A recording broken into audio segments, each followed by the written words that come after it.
सभी बीएलई भाइयों को मेरा नमस्कार।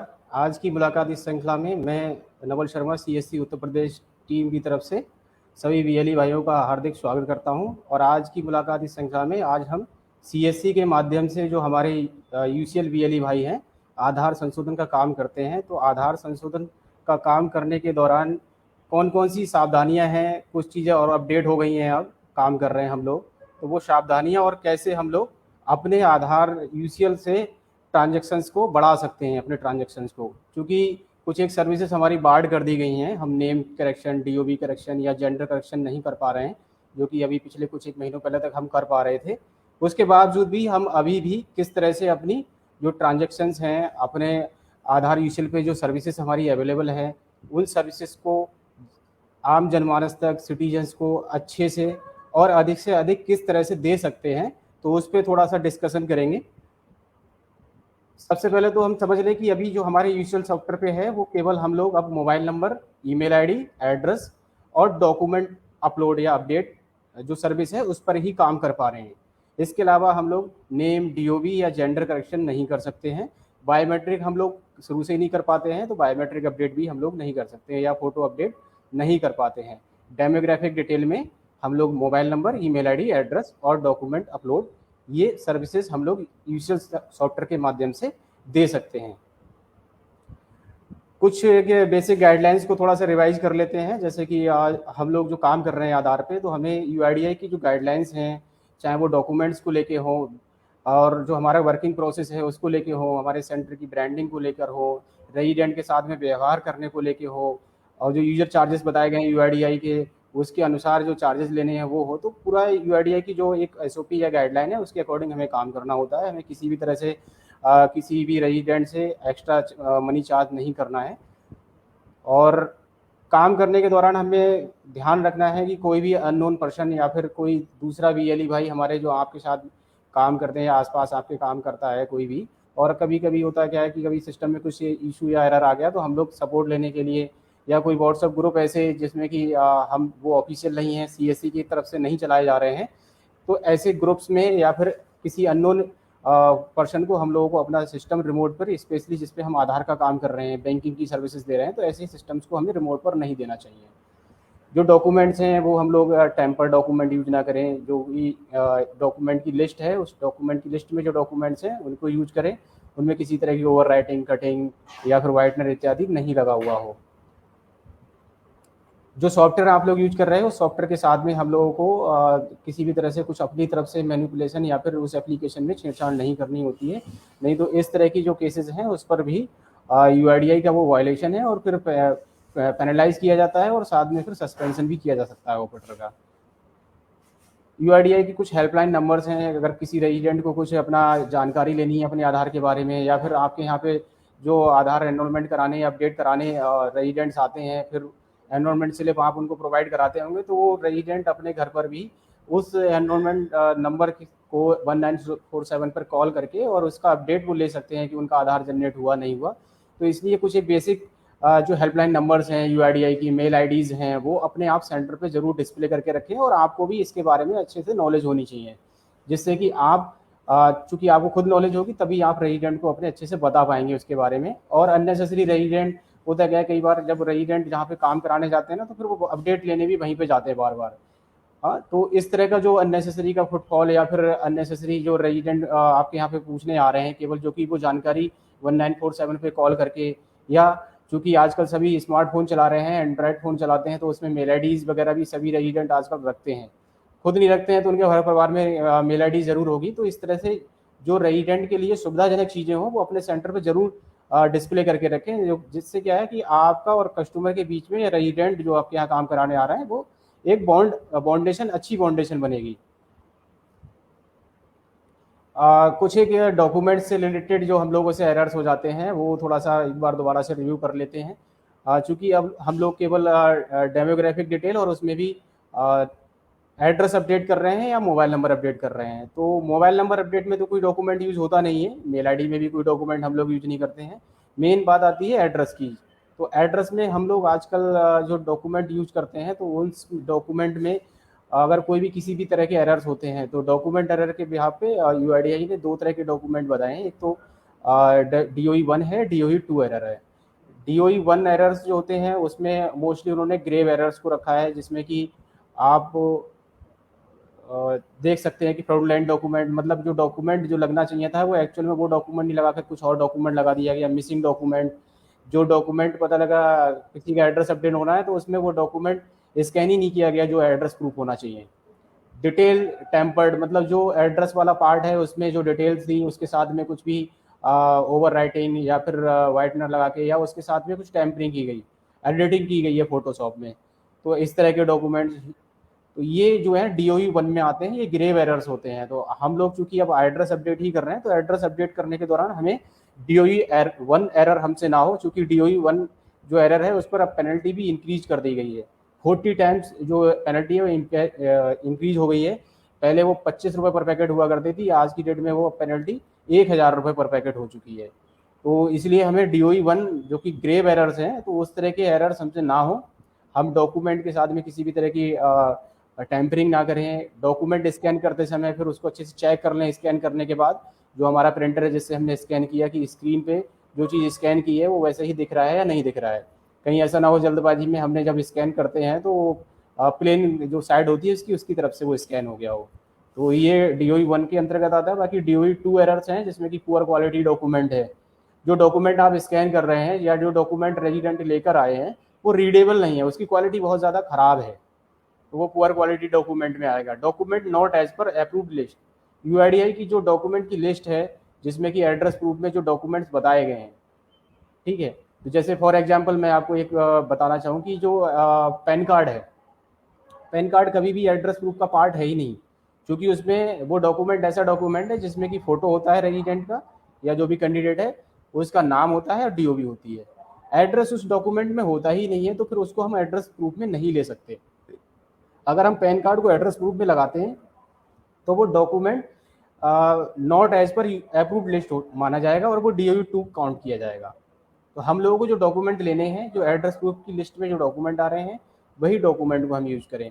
डेमोग्राफिक डेटा मिसमैच, ये क्या होता है? जैसे demographic data mismatch in the sense कि जो डॉक्यूमेंट्स वो लेके आया था उस डॉक्यूमेंट में एड्रेस वाले पार्ट में जो डिटेल थी उसमें उसका गांव का नाम, उसका तहसील या जिला जो भी लिखा था, हमने उस डॉक्यूमेंट में कुछ और लिखा हुआ है और सॉफ्टवेयर में अपनी एंट्री करते समय कुछ और एंट्री कर दी, तो वो डेमोग्राफिक डेटा मिसमैच में चला जाएगा और DOE 2 एरर काउंट किया जाता है।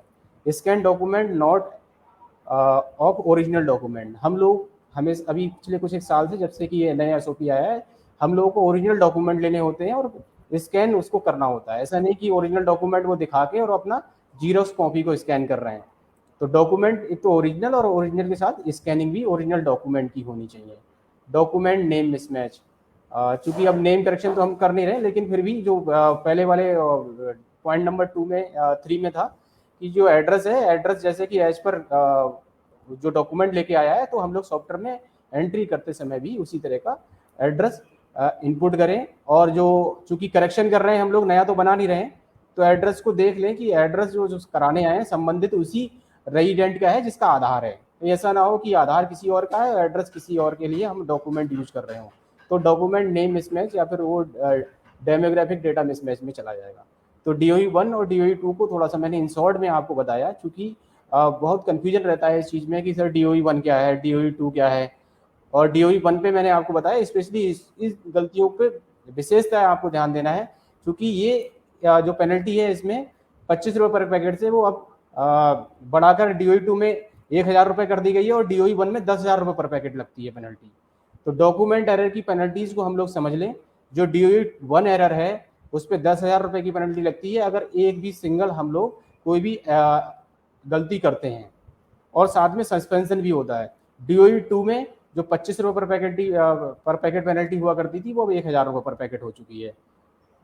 इसको आप इस तरह से समझ भी सकते हैं। जो DOE 2 एरर है जिसमें कि हम लोग अभी पिछली वाली स्लाइड में समझ रहे थे कि demographic data mismatch, invalid document, poor quality document, तो उसमें अगर एक रिजेक्शन हम लोग एक मंथ में करते हैं तो 1000 रुपये पर पैकेट पेनल्टी लगती है। दूसरा DOE 1 था जिसमें कि ग्रेव एरर्स थे, मिसिंग डॉक्यूमेंट था या फ्रॉडुलेंट डॉक्यूमेंट था, तो उसमें 10,000 रुपये पर पैकेट पेनल्टी है। अगर हम लोग जो अपना सॉफ्टवेयर में एंट्री इनपुट करते हैं, कोई भी डेमोग्राफिक डिटेल इनपुट करते हैं, उसका एड्रेस वाला पार्ट है उसमें, तो उसमें किसी भी तरह की कोई भी एब्यूजिंग लैंग्वेज हम लोग उसमें इनपुट कर देते हैं अपनी तरफ से, तब भी 1000 रुपये पर पैकेट पेनल्टी लगती है। तो आप लोगों को इस तरह की जो अनपार्लियामेंट्री लैंग्वेज होती है, एब्यूजिंग लैंग्वेज होती है, इस तरह के वर्ड्स होते हैं, उनको यूज नहीं करना है अपनी तरफ से। इसके अलावा आप लोग अगर किसी भी तरह का कोई भी फ्रॉडलेंट एक्टिविटी या फिर सॉफ्टवेयर के साथ में या टेम्परिंग के साथ में होते हैं, तो उसमें 1 लाख रुपए तक की पेनल्टी यूआईडीआई इम्पोज करता है, और ये पेनल्टी अभी पिछले कुछ एक समय से आ रही है। तो सभी वीएलई भाई से, जितने भी हमारे ऑपरेटर्स इस सेशन को देख रहे हैं, सबसे अनुरोध है कि हम और आप दोनों लोग यूआईडीआई की गाइडलाइन को एज पर यूआईडीआई की गाइडलाइन काम करने के लिए प्रतिबद्ध हैं। तो सभी से अनुरोध है कि किसी भी तरह का डॉक्यूमेंट के साथ में या फिर जो सॉफ्टवेयर है उसके साथ में, या जो रेजिडेंट आपके यहाँ काम कराने आ रहे हैं, ये चार्जेस हैं जो बताए गए हैं। डेमोग्राफिक अपडेट के लिए 50 रुपये निर्धारित शुल्क है। इसके साथ डॉक्यूमेंट अपलोड कर भी आप लोग काम कर रहे हैं, उसके लिए भी निर्धारित शुल्क 50 रुपये है। तो किसी भी तरह का कोई ओवर चार्ज ना करें, डॉक्यूमेंट जो बताए गए उस तरह से लें, और व्यवहार अच्छा रखें रेजिडेंट्स के साथ में। कई बार क्या होता है, चूंकि आप लोग हो सकता है पहले नेम डीओबी भी कर रहे थे, तो रेजिडेंट आपके साथ अभी भी आते होंगे, आपको जो है वो बोलते होंगे कि हमारा ये काम कर दीजिए, लेकिन कई बार क्या है ना, ऑकवर्ड सिचुएशन हो जाती है, आप उन्हें समझा नहीं पा रहे हैं कि क्यों नहीं कर रहे हैं। तो अपने सेंटर पे स्पष्ट जो अब सर्विसेज आप दे रहे हैं उनका डिस्प्ले रखिए, उनके बारे में बताइए। किसी से कोई झगड़ा नहीं करना है। हम और आप यूआईडीआई की गाइडलाइन के अनुसार काम कर रहे हैं। कोई अपनी तरफ से किसी ने कोई एसओपी या फिर यूआईडीआई सीएससी ने अपनी तरफ से कुछ नहीं बनाया हुआ है। तो हमारी और आपकी जिम्मेदारी है कि जो काम हमको मिला हुआ है उसको हम जो है as per rules and regulation करें, गाइडलाइन के अनुसार काम करें। कुछ और चीज़ें हैं जो हम लोग काम करते हैं, काम करने के दौरान हमें ध्यान रखनी है कि जो आपकी मशीन है उस मशीन पे ही आपको काम करना है। ऐसा नहीं करना है कि हो सकता है कि आज आपकी मशीन प्रॉब्लम है, आपके बगल में या फिर कुछ दूरी पे कोई सेंटर है, उसका सेंटर सही चल रहा है और वो उस समय नहीं है और आप जाके उस पर लॉगिन कर रहे हैं। ऐसा नहीं करना होता है। आपका जो मशीन रजिस्टर्ड है, आपने जिसमें फर्स्ट टाइम अपना ऑपरेटर लॉगिन किया, आपको उस पर अपनी मशीन पे ही काम करना है, एक दूसरे के सिस्टम में लॉगिन नहीं करना होता है। किसी भी तरह का कोई भी हार्ड कॉपी या फिर सॉफ्ट कॉपी आधार से रिलेटेड आप लोग अपने सेंटर पे नहीं रखें। आपको एनरोलमेंट फॉर्म रखने की भी जरूरत नहीं है, जो डीएमएस जिसको बोलते थे पहले, डीएमएस वाला पार्ट हुआ करता था। क्योंकि अब ऑनलाइन सॉफ्टवेयर पे काम कर रहे हैं आप लोग, और जो भी डॉक्यूमेंट लेते हैं वो रियल टाइम स्कैन हो जाता है। तो आपको अपने सेंटर पे किसी भी के आधार की जो कॉपी है या फिर उसका ओरिजिनल आधार है वो बिल्कुल भी नहीं रखना है।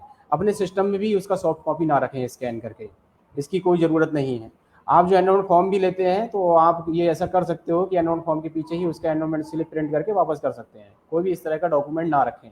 आधार नंबर की एंट्री आप अपने रजिस्टर जो आपको बताया जाता है उसमें फॉर्मेट में भी हमने कभी भी उसमें कॉलम नहीं दिया हुआ है आधार नंबर का। तो किसी भी रेजिडेंट का आधार नंबर, कंप्लीट आधार नंबर नोट डाउन करके ना रखें, ना कोई ऐसा रजिस्टर मेंटेन करें जिसमें कि किसी का आधार नंबर आप लोग नोट कर रहे हो। क्योंकि हमारे जितने भी वीएलई भाई हैं यूसीएल पे काम कर रहे हैं, सभी आप लोग अपने आप में बैंक बीसी भी हैं। तो बैंकिंग की गाइडलाइन के अनुसार भी आपको बताया जाता होगा इस चीज़ के बारे में। तो प्लीज़ आधार नंबर, चूँकि एक ऐसा डॉक्यूमेंट है जिसका जो है मिसयूज हो सकता है, तो आपको वो डॉक्यूमेंट अपने पास में उस तरह से नहीं रखना है। एड्रेस वाला पार्ट में आप लोग जो son of daughter of use करते थे, अब उसकी जगह केवल केयर ऑफ ही यूज होता है। तो अन्य अपनी तरफ से सन ऑफ और डॉटर ऑफ यूज करने की कोशिश ना करें, हम लोगों को केवल केयर ऑफ ही यूज करना है। हम लोग जो एड्रेस अपडेट करते हैं HOF बेस्ड, मैं भी अगली स्लाइड में आपको बताऊंगा। HOF बेस्ड जो एनरोलमेंट हम करते हैं, तो HOF बेस्ड जो एनरोलमेंट होता है उसमें जो डिक्लेरेशन दी जाती है एड्रेस प्रूफ के लिए कि एड्रेस जो भी concern head of the family है वो डिक्लेरेशन देता है, तो वो डिक्लेरेशन जो है आप लोग अच्छे से उसको भरवा के और चेक करके ही उसको यूज करें। और एड्रेस वाले पार्ट में एड्रेस अपडेट करने के लिए आप उसको बड़े लेवल पे यूज कर सकते हैं। मोबाइल नंबर, ईमेल में आपको कोई डॉक्यूमेंट यूज नहीं होता है, तो वो चीज़ें आपको पता है। वोटर आईडी, क्योंकि वोटर आईडी जो है एड्रेस प्रूफ में यूज होता है, शुरू से ही यूज होता है, तो इसकी स्कैनिंग का जो तरीका है वो आप लोगों को सबको बताया हुआ है। क्योंकि एड्रेस वाला पार्ट उसके बैक साइड में होता है, तो जब भी आप वोटर आईडी को यूज कर रहे हैं एड्रेस प्रूफ के रूप में, तो बोथ साइड स्कैनिंग उसका करें। आप लोग काम कर रहे हो तो आपको पता होगा, जब आप फ्रंट स्कैन करते हैं तो उसमें तुरंत जो है बैक स्कैनिंग के लिए नेक्स्ट ऑप्शन आता है, उसको क्लिक करके फिर स्कैन उसका बैक पार्ट जरूर करें, नहीं तो फिर उसको यूज करने का कोई मतलब नहीं रह जाएगा, क्योंकि वो एड्रेस प्रूफ है और एड्रेस वाला पार्ट ही अगर हमने स्कैन नहीं किया। ऐसे और भी कुछ डॉक्यूमेंट्स हैं जो आप लोग जो है 2 साइड या फिर 2 पेज स्कैन करते होंगे, तो इस चीज़ का ध्यान रखें विशेषतः। कई बार जल्दबाजी में हम लोग जो है उसका वन साइड ही स्कैन करते हैं या फ्रंट स्कैन करते हैं और बैक या जो भी एड्रेस वाला पार्ट था वो स्कैनिंग नहीं करते हैं, तो ये इनवैलिड डॉक्यूमेंट में कंसीडर किया जाएगा और उस पर फिर जो है रिजेक्शन काउंट किए जाते हैं। तो इन चीज़ों का ध्यान रखेंगे हम लोग। जो HOF वाला मैं आपको बात बता रहा था, HOF बेस्ड हम लोग जो डॉक्यूमेंट यूज करते हैं, एक डिक्लेरेशन है जिसमें कि हम लोग जैसे काफ़ी ये जो डॉक्यूमेंट है वो किसके लिए ज़्यादा यूज हो सकता है वो आपको मैं एक एग्जांपल के तौर में बताता हूँ, तो फिर आप अच्छे से समझ पाओगे। HOF जैसे कि नाम से स्पष्ट हो रहा है कि head of the family based enrolment, मतलब कोई भी फैमिली का कोई हेड है जो कि उस फैमिली को लीड करता है, और मान लीजिए उसका कोई आधार है, जैसे मेरी पोस्टिंग आज लखनऊ थी और मेरा अब ट्रांसफ़र हो गया दिल्ली में। अब मैं डिपार्टमेंटल अपना जो है पोस्टिंग हुआ है मेरा, तो दिल्ली से मैं लखनऊ से दिल्ली मूव किया। मेरा अपना हो सकता है मेरे डिपार्टमेंट की तरफ से कोई डॉक्यूमेंट मेरे पास ऐसा रहा हो जिसके बिहाफ पे मैंने अपना डॉक्यूमेंट तो या मैंने अपना आधार तो अपडेट करा लिया, लेकिन चूंकि मैं अपनी फैमिली के साथ स्विच हुआ हूँ, तो मेरी वाइफ है, मेरे जो बच्चे हैं, उनके पास में कोई इमीडिएट इस तरह का डॉक्यूमेंट नहीं होगा जिससे कि वो अपना एड्रेस अपडेट करा पाएँ। हो सकता है मैंने मकान खरीद लिया है तो रजिस्ट्री होगी वो भी मेरे नाम से होगी, मेरे बच्चों के नाम से नहीं होगी।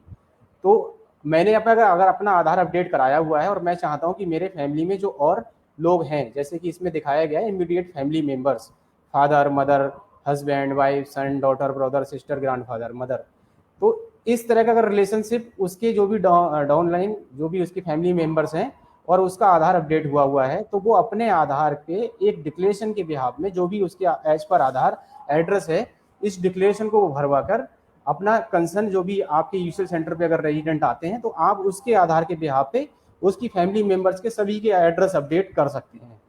उन लोगों के लिए किसी और डॉक्यूमेंट की जरूरत नहीं होगी। लेकिन इस डॉक्यूमेंट की थोड़ा सा सेंसिटिविटी को समझना है, कहीं ऐसा ना हो अननेसेसरी, चूंकि इसमें पॉइंट नंबर जो लास्ट में पॉइंट दिया गया है उसमें एक डिक्लेरेशन दे रहा है।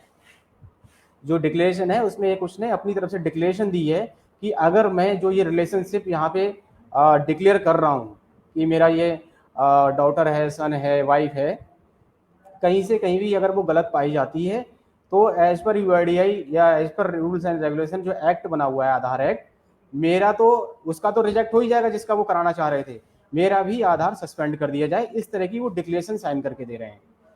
तो आप लोग थोड़ा सा इस चीज़ को चेक कर लें कि head of the family based अगर आप एनरोलमेंट कर रहे हैं, किसी का एड्रेस अपडेट कर रहे हैं, तो वो जो उसका रिलेशन है वो जेन्युइन होना चाहिए, कोई फेक जानकारी या फिर गलत जानकारी के बिहाफ पे एड्रेस अपडेट ना करा रहा हो। कोई पता लगा वो उस फैमिली से बिलोंग ही नहीं करते हैं, वो दूसरे फैमिली के लोगों के एड्रेस अपडेट करा रहे हैं अपने बिहाफ पे, ये चीज़ नहीं होनी चाहिए। और इस डॉक्यूमेंट को आप बड़े लेवल पर यूज कर सकते हो, क्योंकि ये बहुत बड़ा चैलेंज आता है कई बार कि फैमिली में जो मेन उसके फादर हैं उनका तो एड्रेस अपडेट हो गया, लेकिन उनकी वाइफ या उनके बच्चों को चैलेंज आ रहा है, उनके पास हो सकता है कोई एड्रेस प्रूफ से संबंधित डॉक्यूमेंट नहीं है। तो जो फादर हैं वो अपनी फैमिली के सभी के आधार अपडेट करा सकते हैं, एड्रेस अपडेट करा सकते हैं अपने आधार के बिहाफ पे एज पर उनके जो आधार में एड्रेस है। तो इस डॉक्यूमेंट को एक पहली चीज़ तो आप लोग बड़े लेवल पर यूज कर सकते हो, आपको ना इसके साथ में किसी भी और सपोर्टिंग डॉक्यूमेंट की जरूरत नहीं है, ना कोई डोमिसाइल लेना है आपको, ना कास्ट सर्टिफिकेट लेना, कुछ लेना ही नहीं है। ये सिंगल्स जो सेल्फ डिक्लेरेशन है ये फॉर्म ही अपने आप में कंप्लीट है, साथ में जो रेजिडेंट जो डिक्लेरेशन दे रहे हैं उनको आना जरूरी है, उनके बिहाफ पे ही एनरोलमेंट हो रहा है।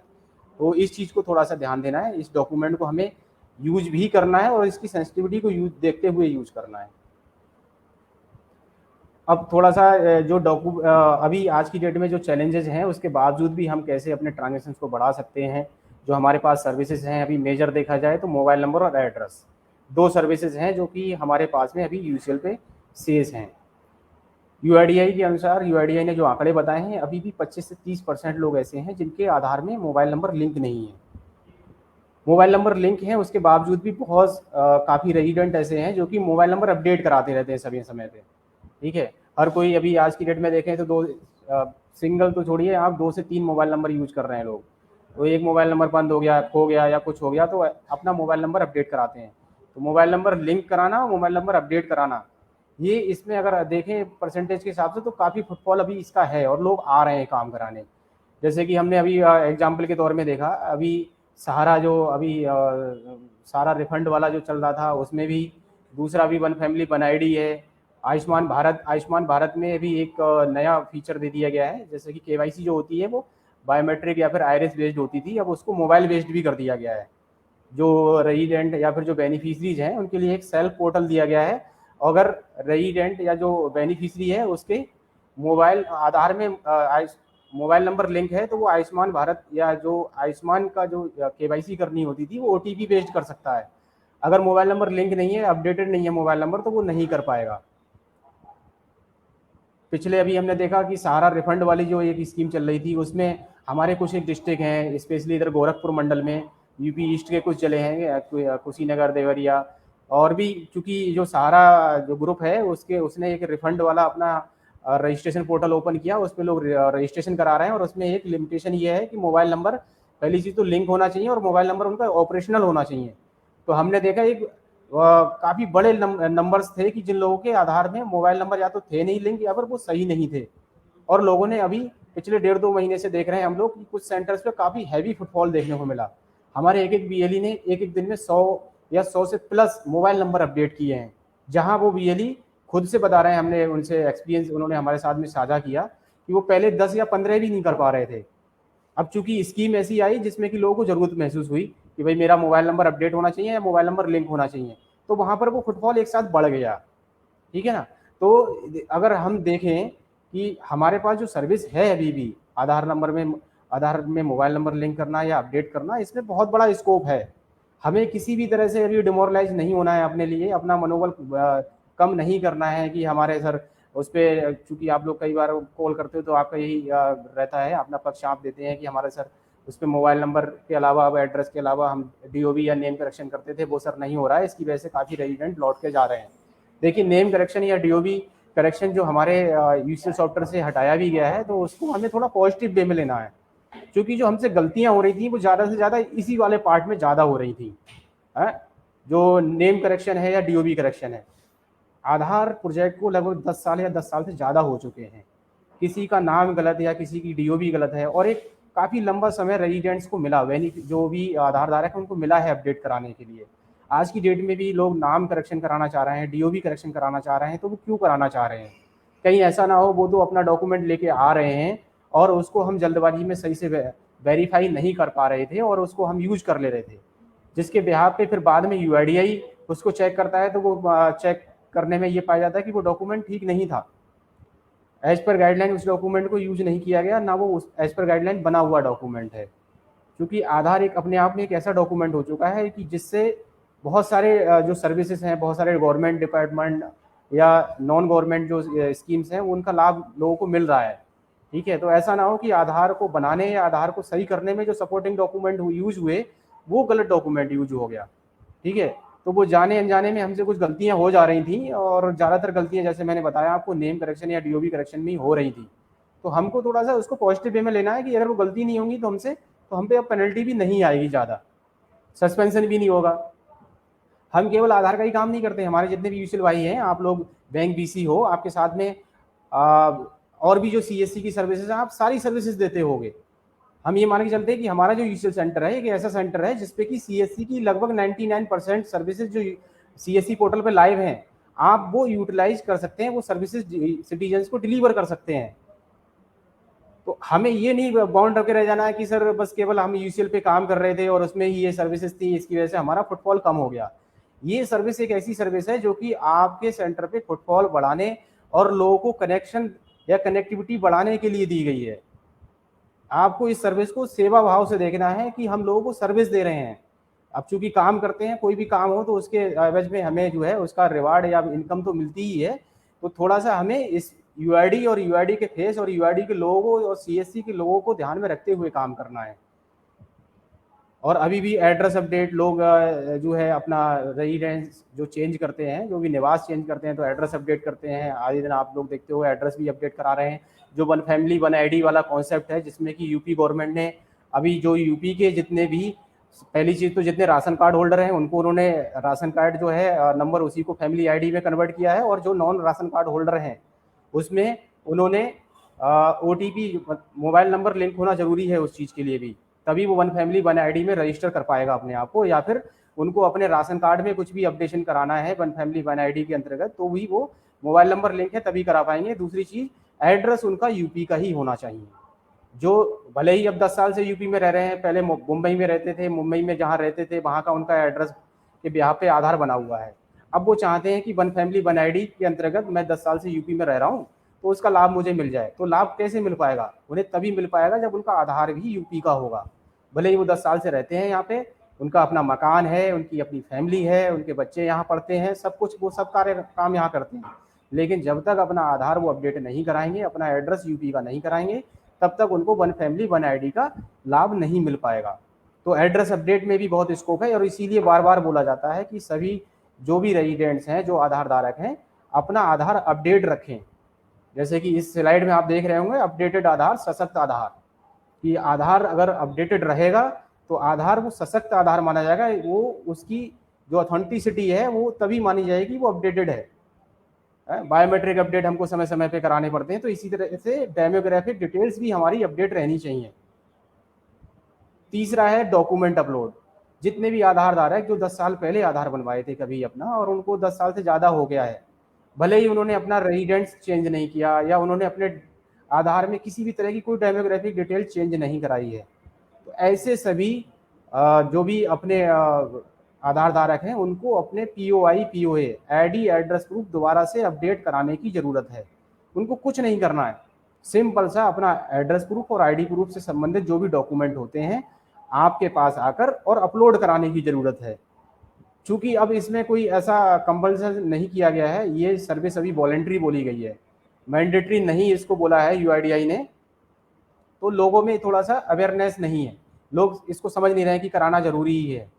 लेकिन उनको आप समझाइए कि जैसे अभी सहारा वाली स्कीम आई तो वहाँ पे आपके मोबाइल नंबर लिंक नहीं थे, या वन फैमिली वन आईडी वाला कॉन्सेप्ट है, उसमें अगर आपका आधार अपडेट नहीं है तो आप जो है उसका फैमिली लाभ नहीं ले पा रहे हैं। ऐसा ही हो सकता है कि आने वाले समय में, क्योंकि अभी तो केवल बोला गया है और बार बार इस चीज़ के बारे में चेतावनी या मैसेज लोगों को किए जा रहे हैं कि अपने आधार में अगर आपने कोई भी किसी का तरह का कोई चेंज पिछले 10 साल में नहीं कराया है, तो POI और POA से संबंधित जो डॉक्यूमेंट है वो दोबारा से एज इट इज अपलोड करा लीजिए। नहीं तो आपको जो सरकारी सर्विसेज है उससे आने वाले समय में वंचित रहना पड़ सकता है। ये चीज अभी बोली जा रही है, हो सकता है गवर्नमेंट इसको लागू कर दे या UIDAI स्ट्रिक्टली इसको फॉलो कराने के लिए अगर बोल दे, तो बहुत बड़े नंबर्स हैं ऐसे रेजिडेंट्स के जिनके आधार 10 साल से पहले बने हैं और जो अपडेटेड नहीं है उनके डॉक्यूमेंट।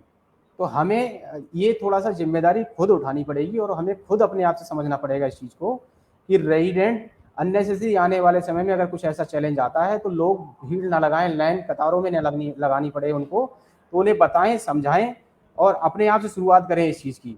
अभी भी हम लोग देखते हैं कि बहुत सारे हमारे जो BLE हैं, काफ़ी संख्या में ऐसे BLE भाई हैं जिनको इसके बारे में ना तो वो अवेयर हैं खुद से और ना वो अभी कर रहे हैं, उन्होंने अपनी फैमिली का या अपना खुद का ही नहीं किया है।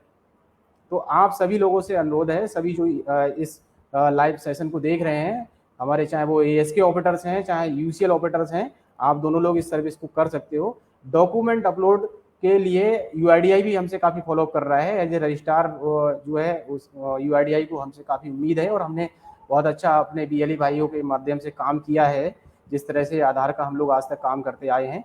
तो डॉक्यूमेंट अपलोड में थोड़ा सा फोकस करना है। डॉक्यूमेंट अपलोड में आप लोग जो है थोड़ा सा इसमें अपना प्रतिभाग बढ़ाइए, लोगों को अवेयर करिए। अपने लेवल से आप मीडिया कवरेज कर सकते हैं, आप अनाउंसमेंट करा सकते हैं मंदिर मस्जिद पे, या फिर मियादी, या फिर आप लोग जो है जिस तरह से जो भी आप मैकेनिज्म है, आपके आसपास कोई जनप्रतिनिधि है उसकी सपोर्ट ले सकते हैं, ग्राम प्रधान की सपोर्ट ले सकते हैं।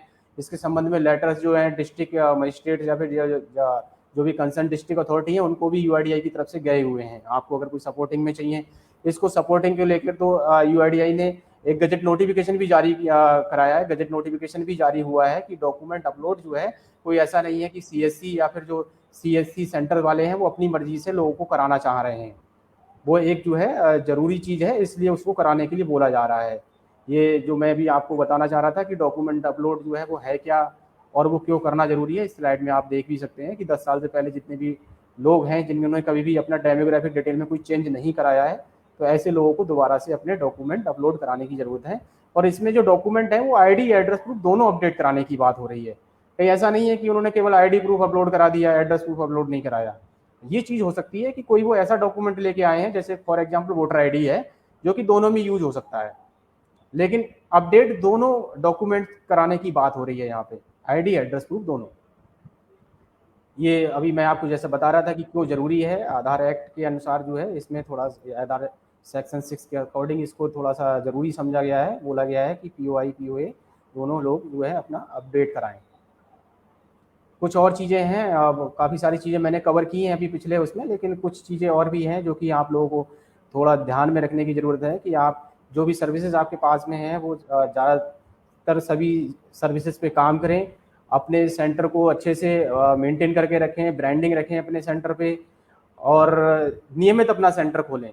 आपके सेंटर पे रेट लेस, आपके सेंटर पे अंदर बाहर दोनों जगह अगर हो सके तो दोनों जगह लगाएं, लेकिन अंदर जरूर रेट लिस्ट आपकी लगी होनी चाहिए, जिससे कि जो रेजिडेंट आपके यहाँ काम कराने आ रहे हैं तो उनको यूजर चार्जेस के बारे में पता हो कि आप जो काम कर रहे हैं तो उसका निर्धारित शुल्क क्या था और आपने क्या चार्ज किया है।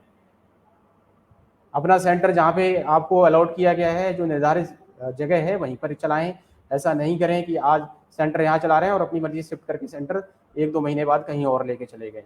अपना सेंटर जो है जब सिंक करते हैं आप लोग ऑपरेटर, तो अपने सेंटर नेम में CSC आधार डेमोग्राफिक अपडेट सेंटर ही भरें।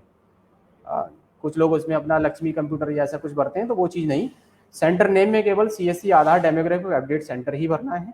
एड्रेस वाले पार्ट में आप जो एड्रेस है और उसमें कुछ भर सकते हैं, एडिशनल कुछ जोड़ सकते हैं, उसमें कोई इशू नहीं है।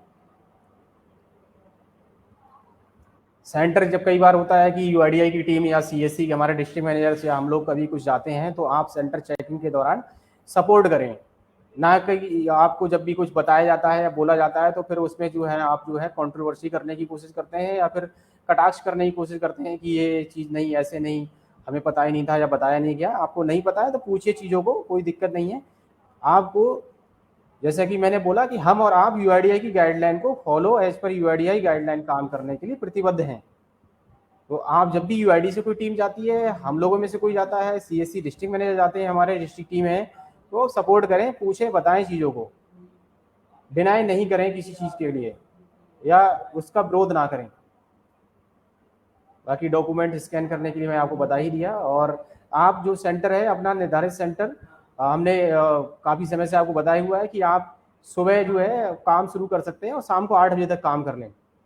कुछ सेंटर्स हैं जो फॉर द टाइमिंग 1-2-3 घंटे के लिए खोलते हैं, पूरा दिन समय नहीं से सेंटर नहीं खुलते हैं, ऐसा भी देखने को मिलता है। या सप्ताह में 7 दिन आपको बोला जा रहा है, आपको छुट्टी वाले दिन भी काम करने से कोई समस्या नहीं है। जो हॉलीडेज होते हैं, कोई भी किसी तरह का सरकारी या गैर सरकारी हॉलीडे या लोकल छुट्टियां होती हैं कई बार, तो आपको केवल इतना ध्यान देना है कि जो लोकल अथॉरिटी है, कहीं ऐसा तो नहीं है जैसे इलेक्शन होता है, कई बार इलेक्शन है या कुछ हो सकता है कर्फ्यू वाली कंडीशन है, या हो सकता है कोई लोकल अथॉरिटी प्रशासन ने कुछ और प्रोटोकॉल के तहत वहाँ पे पूरी मार्केट या उस एरिया को थोड़ा सील किया हुआ है, या वो मना कर रहे हैं कि अभी यहाँ पे जो है काम करना सही नहीं है, कुछ जो है सिचुएशन दूसरी क्रिएट हो सकती है, तब आपको काम नहीं करना है। नहीं तो आप जो है पूरा अपना सेंटर 365 दिन अपना सेंटर खोल के काम कर सकते हैं यूजुअल सर्विसेज पे, क्योंकि ये जो सर्विस है हमको इसीलिए मिली हुई है। हम लोग एक तो पहली चीज़ गांव लेवल ग्रामीण क्षेत्र में काम करते हैं, हमारी जो रीच है वो गांव-गांव तक है। दूसरी चीज़, हम लोग एज ए एंटरप्रेन्योर काम कर रहे हैं। हम ऐसा नहीं कि सरकारी जो है एम्प्लॉई हैं और जो बस सरकारी बन के हमें को कुछ तनख्वाह मिलती है। हम चूंकि एंटरप्रेन्योर, हम जितना काम करते हैं उतना हमको सर्विस के बिहाफ पे कमीशन मिलता है। दूसरी चीज़, जो लोग हैं आपके यहाँ पे काम कराने के लिए वो भी फ्लेक्सिबल है। कोई दिहाड़ी मजदूर है या कुछ वैसे लोग हैं जो कि सुबह शाम का आराम कराना पसंद करते हैं, दिन में पूरा दिन कहीं पे जॉब करते हैं, या फिर कुछ ऐसे गवर्नमेंट एम्प्लॉइज़ हैं जो कि काम कराना संडे को ही स्पेशली पसंद करते हैं या वीकेंड पे काम करना पसंद करते हैं। कई बार ऐसा होता है कि जो छुट्टियां होती हैं, होली दिवाली है, तो लोगों की गैदरिंग होती है, लोग आते हैं अपने घरों पे आते हैं, या ईद है तो उस दिन घर पे आते हैं, और तो वो काम कराने के लिए हो सकता है कोशिश कर रहे हो कि आज मैं छुट्टी पे अपने घर आया हुआ हूँ और कोई मेरा सेंटर या आधार का कोई ऐसा संशोधन वाला केंद्र खुला हुआ होता जहाँ मैं अपना कुछ काम करा लेता। अब आप देखो कि बैंक, पोस्ट ऑफिस या जो और भी रजिस्ट्रार या जो काम कर रहे हैं आधार में चैनल, वो उस दिन तो बंद रहते हैं। तो ये सर्विस हमको स्पेशली इसीलिए दी गई है कि रेजिडेंट को हम ज़्यादा से ज़्यादा सुविधा दे पाएँ। कैसे दे पाएँ? तो जो हमको सुविधा दी गई, दूसरा रिलैक्सेशन दी गई, फ्लेक्सिबिलिटी जो हमारे पास में, हमें पूरा यूटिलाइज करना है उसको। ना कि अपना मनमानी तरीके से सेंटर खोलना है, कभी बंद कर रहे हैं, कभी खोल रहे हैं। बस 1-2 घंटे काम किया और बस अपना कुछ दूसरे चीज़ों में भी लगे हुए हैं, तो ऐसा ना करें। आप अपने सेंटर पे पूरा समय दें। और हमने ये चीज़ देखी है कि जो भी हमारे सेंटर्स पूरा सेंटर पे काम कर रहे हैं, एज पर यूआईडीआई गाइडलाइन काम कर रहे हैं, अच्छे से रेजिडेंट के साथ व्यवहार करते हैं, उन्हें अच्छे से कन्विंस करके सुविधा दे रहे हैं, तो उनके यहाँ पे फुटफॉल बढ़ता है। क्योंकि माउथ पब्लिसिटी के द्वारा लोग जो है एक दूसरे को बताते हैं ना, काम कराने के बाद कोई जाएगा रेजिडेंट कि अरे वहाँ जाओ, वहाँ तो सेंटर मैं गया शाम को 6 बजे भी खुला हुआ मिलेगा। तो जो आपको टाइमलाइन दी गई है, आप पूरा उसका यूटिलाइजेशन करें। अपने सेंटर में सीसीटीवी कैमरा लगा कर रखें, रेट लिस्ट होनी चाहिए, कस्टमर रजिस्टर बनाएं। कस्टमर रजिस्टर का भी मैं नेक्स्ट स्लाइड में आपको फॉर्मेट भी दिखा दूंगा कि कैसे बनाना है, क्योंकि कई बार रजिस्टर जो है आप लोग जो बताया गया फॉर्मेट है उसके अकॉर्डिंग ना बना करके अपनी मर्जी से कुछ और ही लिख रहे होते हैं उसमें, तो वो चीज़ ना करें। क्योंकि कभी भी कुछ भी डिस्क्रिपेंसी या फिर कुछ भी मिसहैपनिंग या फिर कैजुअलिटी होती है ना, तो वेरिफिकेशन के ये मैकेनिज्म है। हम कैसे भी उसको वेरीफाई कर पाएंगे कि आप के यहाँ सीसीटीवी है नहीं, रजिस्टर आपने मेंटेन किया नहीं, क्या किससे काम कराया, उससे क्या चार्ज लिए। तो ये वेरिफिकेशन के लिए थोड़ा सा आपको अपने पास रखनी चाहिए। आपके लिए भी जरूरी है कि रजिस्टर मेंटेन करके रखें। कभी कोई बात होती है तो उसको हम वेरीफाई कर पाएंगे, हम अपनी तरफ से बता पाएंगे कि सर देखिए हमारे यहाँ पे कोई ऐसा नहीं है। सामने वाला अगर झूठ भी बोल रहा है तो फिर उसको नहीं, तो जब हमारे पास कुछ होगा ही नहीं तो हमें मानना मजबूरी हो जाएगी। तो चीज़ों को थोड़ा सा व्यवस्थित तरीके से काम करें। ये रेट लिस्ट है, अभी रिवाइज रेट लिस्ट है, क्योंकि आप लोग तो केवल डेमोग्राफिक डिटेल अपडेट करते हैं, जिसमें कि आप लोग एड्रेस और मोबाइल नंबर ही कर रहे हैं, तो 50 रुपये ही है। डॉक्यूमेंट अपलोड ही 50 रुपये है। आधार प्रिंटिंग 30 रुपये। कलर कॉपी आप लोग प्रिंट करके दे रहे हैं किसी को तो 30 रुपये ले सकते हैं। तो रेट लिस्ट अपने सेंटर पर जरूर लगा कर रखें और अच्छे से बता कर रखें रेजिडेंट को। ये हमने एक कॉमन ब्रांडिंग का बैनर शेयर किया था आप लोगों को, तो ये इस तरह का ये बड़ा सा बैनर आपके अपने सेंटर के फ्रंट पर जरूर लगा होना चाहिए। ठीक है, सीएससी है, इसमें आधार का लोगो है, बैंकिंग है तो बैंकिंग का जो भी आप जिसके बीसी हैं उसका लोगो लगा लें। सेंटर का नाम रखें अपना, सीएससी आधार डेमोग्राफिक अपडेट सेंटर बीसी है। और इस तरह से थोड़ा सा एड्रेस वगैरह अपडेट करते हुए इसमें अपने कॉन्टैक्ट नंबर डाल दें। हो सके तो यूआईडीआई की हेल्पलाइन नंबर भी आप इस पर डिस्प्ले कर सकते हैं, नहीं तो आप दूसरा बैनर जो है उसको अपने सेंटर पे अंदर लगाकर वहाँ पे जरूर लगा कर रखें। ये रजिस्टर फॉर्मेट है जिसको कि बताया गया है कि इस तरह से आपको रजिस्टर बनाना है। कोई रेजिडेंट आया, किस डेट में आया, उसका नाम क्या था, आपने उसकी सर्विस क्या, मतलब उसका मोबाइल नंबर अपडेट किया या एड्रेस अपडेट किया, आधार प्रिंट किया, उससे क्या चार्ज लिया, उसका मोबाइल नंबर क्या था, उससे सिग्नेचर कराएं। कोई उसका सजेशन है, सुझाव है, वो आपको कुछ बताना चाह रहा है, उसने आपने जो काम किया उसको वो काम करना कैसा आपके यहाँ पे कैसा लगा, उसका फीडबैक क्या है, तो वो इस तरह से आप लोग जो भी रजिस्टर मेंटेन करें उसमें ये कॉलम जरूर होने चाहिए। अननेसेसरी इसके अलावा कोई कॉलम या आधी अधूरी जानकारी मेंटेन ना करें। मोबाइल नंबर पूरा कंप्लीट लिखें, जिसका जो काम किया उसी की डिटेल होनी चाहिए।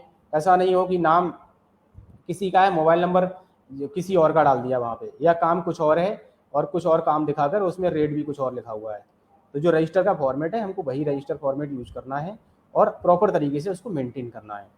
तो ये कुछ एक चीज़ें थी जिसको कि हमें ध्यान में रखते हुए अगर हम काम करते हैं तो अपने सेंटर पे हम कितनी भी सारी चैलेंजेस हैं हमारे साथ में कि हम नेम डीओवी या सारी चीज़ें नहीं कर पा रहे हैं, उसके बावजूद भी हमारे पास में अभी बड़े लेवल पे स्कोप है, हम काम कर सकते हैं और अपने ट्रांजैक्शंस को बढ़ा सकते हैं, रेजिडेंट को अच्छी सुविधा दे सकते हैं, और जिससे कि रेजिडेंट और हमारे बीच में अच्छा व्यवहार बनेगा, हमारे सेंटर पे फुटफॉल बनेगा, हम खुद पोटेंशियल बनेंगे।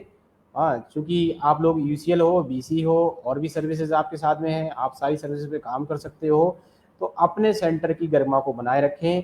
किसी के साथ में कोई भी बातचीत करने का जो आपका तरीका है, वो जो विकलांग हैं, जो दिव्यांगजन हैं, फिजिकली चैलेंज लोग हैं, प्रेग्नेंट लेडी हैं, या कुछ किसी के साथ में कोई ऐसी डिजीज है जो कि चूँकि आप लोकल भी काम कर रहे हो तो आपको कई बार ये भी पता होता है कि उसे ऐसा है कि हार्ट का पेशेंट है या डायबिटीज है या कुछ और भी है, ब्लड प्रेशर की कुछ समस्या है उसको। तो ऐसे लोगों को थोड़ा सा आप प्रायोरिटी देते हुए काम कर सकते हैं, उनसे अच्छे से व्यवहार करें, उन्हें बताएं चीज़ों के बारे में, और जो काम आप काम कर सकते हैं उसी के बारे में उन्हें बताने करने या कराने के लिए बोलें। ऐसा नहीं है कि आप फोटो चेंज नहीं कर सकते हैं, बायोमेट्रिक भी अपडेट नहीं कर सकते हैं, अब हमारे पास नेम भी नहीं है, डीओ भी नहीं है, फिर भी हम उनको बोल रहे हैं कि आप करा लीजिए, हम करवा देंगे या कर देंगे। ऐसा नहीं करना है। और स्पेशली आप लोगों से एक थोड़ी सी रिक्वेस्ट और है, चूँकि आपके पास में यूसीएल सर्विसेज है और यूसीएल सर्विस पे आप मोबाइल नंबर एड्रेस अपडेट कर सकते हो, डॉक्यूमेंट अपलोड कर सकते हो, तो आपको यूसीएल सॉफ्टवेयर का ही यूज करना है। इसके अलावा आप कोई और प्लेटफॉर्म या कोई और सॉफ्टवेयर या किसी और के साथ में काम करते हुए नहीं पाए जाएं, क्योंकि वो चीज़ गलत हो जाएगी। क्योंकि आपको एक ऑथराइज सॉफ्टवेयर मिला हुआ है, फिर आप दूसरे प्लेटफॉर्म को यूज करेंगे तो फिर मतलब नहीं है, क्योंकि ये सर्विस हमने एक लिमिटेड यूसीएल वीएलईज को ही दे रखी है अपने, हम हर किसी वीएलई को नहीं दे पाते हैं। तो और हमने कोशिश किया है कि जो भी ज़िले हैं वो ज़िले में एक समान रूप से वो सेंटर्स हमारे फंक्शनल रहें। तो आपसे रिक्वेस्ट है, स्कोप आपके पास भी बहुत है और वीएलईज भी आज की डेट में भी हमारे पास में चूँकि सर्विसेज कम हो गई हैं, उसके बावजूद भी इसके लिए आधार में काम करने के लिए इच्छुक हैं लोग। बस थोड़ा सा ट्रस्ट को बनाए रखिए।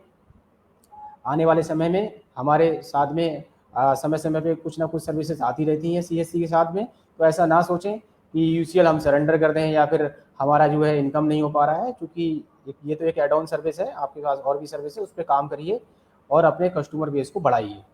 सभी से इसी के साथ में मेरा यही अनुरोध है। मैं लास्ट में यही कहना चाहूँगा कि जो चीज़ें मैंने बताई, इन चीज़ों को अगर हम ध्यान में रखें तो अपने सेंटर पे हम अच्छे से फुटफॉल बढ़ा सकते हैं, अपने सेंटर की ब्रांडिंग रखेंगे और पूरा समय देते हुए काम करेंगे हम 365 दिन। जैसे कि बहुत कन्फ्यूजन रहता है, जब भी कोई छुट्टी आती है, कुछ आता है, तो आप मैसेज करते हो, पूछते हो कि सर आज काम कर सकते हैं, नहीं कर सकते हैं। तो ऐसा कोई कन्फ्यूजन नहीं है। छुट्टी वाले दिन काम करने के बिहाफ पे कभी भी आईडी सस्पेंड या फिर यूजर सस्पेंड नहीं होते हैं। बस जो मैंने आपको बोला, एक प्रोटोकॉल में आपको ध्यान में रखनी है कि कहीं भी कभी भी कुछ भी कर्फ्यू या फिर लोकल प्रशासन मना करता है कि भाई यहाँ पे आज ये मार्केट नहीं खुलेगी या यहाँ पे अभी आज काम नहीं किया जाएगा, किसी भी तरह की कोई दुकान नहीं खुलेगी, तो उस दिन नहीं करना है, ठीक है। अदरवाइज आप काम करने के लिए डेली आप काम कर सकते हैं, इसमें कोई भी निसंशय काम करिए आप, क्योंकि हमारे पास ये सर्विस है। ये सर्विस इसीलिए कि हम ज़्यादा से ज़्यादा कैसे लोगों को सर्विस ये दे पाएँ। इसके साथ एक सेवा भाव जुड़ा हुआ है और सर्विस वाली जो चीज़ होती है तो उसमें बहुत सारी कंडीशंस नहीं होती है, इस तरह की फाउंडेशन नहीं होती है, ठीक है। तो मैं आज की मुलाकात इस सेशन में जो वीएलई भाई इस सेशन को देख रहे थे, मेरा पर्पस थोड़ा सा यही था इस सेशन को करने का कि हम अपने आप को मनोबल अपना ख़राब ना करें। स्टैटिक एपी वाली बात थी, तो वो वाली बात पे भी यूआईडीआई से हमारी लगातार बात चल रही है। मैं पिछले कुछ समय से आपको अपडेट भी बता रहा हूँ उसके बारे में कि इस पर कुछ ना कुछ जल्दी ही यूआईडीआई हमको जो है बताएंगे जो भी अपडेट, तो हम आपको ज़रूर अपडेट करेंगे। बस थोड़ा सा सावधानी से काम करें, दूसरे जो भी और लोग हैं उनसे अलर्ट होकर काम करें, किसी के जो है गलत उसमें झांसे में या मिसगाइड किसी से ना हो। हमारा यूसीएल जैसी जो सर्विस है जैसे चल रही थी वैसे ही चलती रहेगी और आप जिस तरह से यूआईडीआई और सीएससी के साथ में काम करते आए हैं वैसे ही काम करते रहेंगे। अल्टिल अनलेस किसी भी तरह की कोई फ्रॉडुलेंट एक्टिविटी, डॉक्यूमेंट गलत लेना, ओवर चार्जिंग की इस तरह की एक्टिविटी में अगर हम इन्वॉल्व नहीं होते हैं तो हमारा सेंटर हमेशा चलता रहेगा। कोई भी ऐसा नहीं है, कोई भी अपना इस तरह से ना सोचे कि मेरे साथ पार्शलिटी कर दी जाती है या मेरा जो है गलत तरीके से सेंटर बंद कर दिया जाता है। हाँ, जो चीज़ है अगर उसकी नोटिस में आती है तो समय रहते सभी पे एक्शन यूआईडीआई के द्वारा होता है। तो आप लोगों को कभी भी कुछ भी एक्शन होता है तो उसमें कंट्रोवर्सी में नहीं पड़ना है। जो भी डिसीजन या फिर जो भी यूआईडीआई की तरफ से सर्कुलर दिया जाता है या बताया जाता है उसको हम सभी लोगों को रेस्पेक्ट देनी है और इसी आशय के साथ में काम करना है कि हम और आप जो है एक फैमिली है जो कि यूआईडीआई, गवर्नमेंट और सभी के लिए एक सपोर्टिंग के रूप में काम कर रहे हैं। तो इस आशय के साथ में मैं आज की मुलाकात इस सेशन में जितने वीएलई भाई जुड़ रहे हुए थे, जो इस सेशन को देख रहे थे, सभी वीएलई भाइयों को इस सेशन को लाइव देखने के लिए धन्यवाद देता हूं। आप इस सेशन को हमारे CSC Uttar Pradesh Facebook live page पे ये हमेशा सेव रहता है, तो बाद में भी देख सकते हैं। जो वीएलई भाई इस सेशन को लाइव नहीं देख सके तो मैंने जो चीज़ें बताई वो सीएससी उत्तर प्रदेश फेसबुक हमारा जो पेज है उससे आप बाद में भी देख सकते हैं। तो इसी आशय के साथ में मैं सभी वीएलई भाइयों का धन्यवाद देता हूँ। जी नमस्कार।